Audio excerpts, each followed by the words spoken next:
Assalamualaikum warahmatullahi wabarakatuh. Pada kesempatan kali ini kita akan membahas tentang materi relasi dan fungsi pada kelas 8. Langsung saja kita mulai. Tujuan pembelajaran pada video ini adalah memahami konsep relasi dan fungsi, menjelaskan contoh sehari-hari yang berkaitan dengan relasi dan fungsi, serta menjelaskan cara penyajian relasi dan fungsi. Mari kita simak penjelasannya. Yang pertama adalah definisi relasi. Dalam matematika, relasi merupakan aturan yang menjelaskan hubungan antara dua himpunan. Jadi di sini ada himpunan A dan himpunan B. Nah, di sini menghubungkan aturan dua himpunan ini. Contoh relasi dalam kehidupan sehari-hari adalah seperti ini. Apabila kalian memiliki gambar seperti ini, ada himpunan A dan himpunan B. Relasi apa yang dapat kalian temukan dari himpunan ini? Yang himpunan A ada tempe, singkong, gula merah, dan daging. Kemudian himpunan B ada getuk sokaraja, cimplung, dan mendoan. Nah, jadi dari dua himpunan ini dapat diambil kesimpulan atau dibuat relasinya adalah bahan baku pembuatannya. Jadi himpunan A adalah bahan baku dan himpunan B adalah makanan tradisionalnya. Untuk menyajikan relasi ini ada beberapa cara yang dapat dilakukan, yaitu dengan menggunakan diagram panah, tabel, himpunan pasangan berurutan, dan papan koordinat.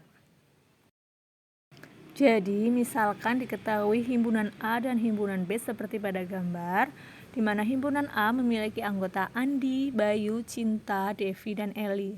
Sedangkan dari himpunan B memiliki anggota matematika, bahasa Inggris, kesenian, IPA, dan IPS. Jadi, untuk menyatakan relasi dari dua himpunan ini ada beberapa cara yang seperti tadi sudah dijelaskan. Cara yang pertama dengan diagram panah. Jadi dua himpunan ini dibuat menggunakan diagram panah. Nah, di sini ada keterangannya yang dari himpunan A dipasangkan dengan anggota himpunan B, di mana Andi menyukai matematika dan kesenian. Kemudian Bayu menyukai IPA, Cinta menjadi pelajaran favoritnya adalah matematika dan IPA. Kemudian ada Devi, pelajaran favoritnya bahasa Inggris, serta Eli adalah IPS. Jadi dibuat gambar seperti ini. Ini adalah cara menyajikan relasi dengan menggunakan diagram panah. Relasi dari A ke B didefinisikan sebagai memilih mata pelajaran favorit. Kemudian, cara menyajikan relasi yang kedua menggunakan tabel. Jadi, dibuat daftar tabel dari himpunan A dan himpunan B. Pada himpunan A adalah nama siswanya dan himpunan B adalah pelajaran favoritnya. Di sini ada keterangannya, Andi menyukai matematika dan kesenian. Kemudian Bayu, pelajaran favoritnya adalah IPA, Cinta, matematika dan IPA, Devi, bahasa Inggris, kemudian Eli, IPS. Cara menyajikan relasi yang ketiga adalah dengan himpunan pasangan berurutan. Nah, jadi dari relasi A dan ke B dibuat himpunan pasangan berurutan seperti ini jadinya.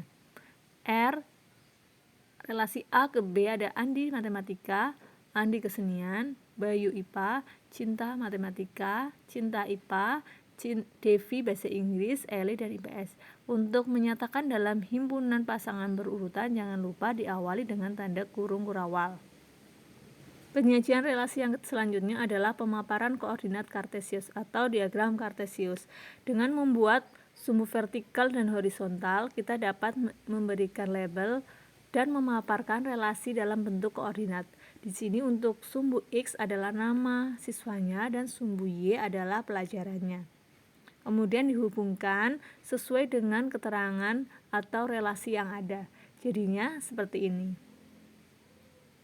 Nah, itu tadi terkait dengan definisi relasi serta cara penyajian relasi. Selanjutnya kita akan membahas fungsi. Fungsi didefinisikan sebagai sebuah relasi khusus di mana setiap anggota himpunan asal atau himpunan A dipasangkan dengan tepat satu pasangan pada himpunan kawan atau daerah kawan. Sebagai contoh, ilustrasinya seperti ini, hubungan antara relasi dan fungsi. Semua fungsi merupakan sebuah relasi, tetapi sebuah relasi belum tentu merupakan fungsi.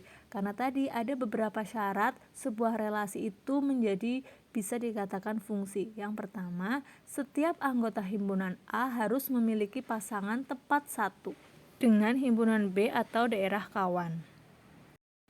Istilah-istilah pada fungsi. Ada beberapa istilah yang harus kalian pahami pada materi fungsi, yaitu ada daerah asal atau domain, daerah kawan atau kodomain, dan daerah hasil atau range. Untuk penjelasannya, simak terus video ini.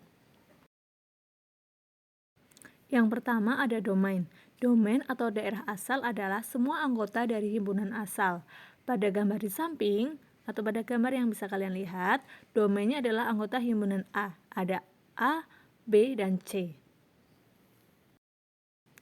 Yang kedua adalah kodomain. Kodomain adalah daerah kawan atau seluruh anggota himpunan tujuan, baik yang terpasangkan dengan anggota domain ataupun yang tidak terpasang. Pada gambar yang kalian sajikan, kodomainnya dari fungsi adalah himpunan B. Seluruh anggota himpunan B merupakan kodomain, yaitu ada P, Q, R, S. Jadi untuk P maupun S yang tidak memiliki pasangan tetap disebut kodomain karena di sini adalah daerah tujuan atau daerah kawan.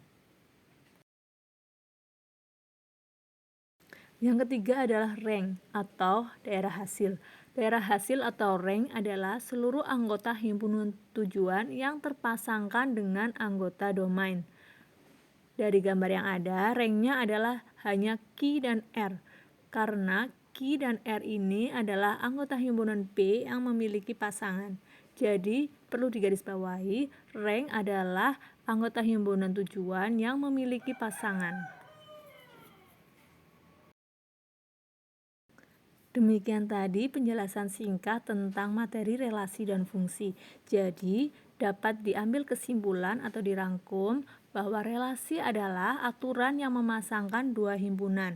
Anggota domain dapat dipasangkan lebih dari satu anggota kodomain. Anggota domain boleh tidak memiliki pasangan sama sekali.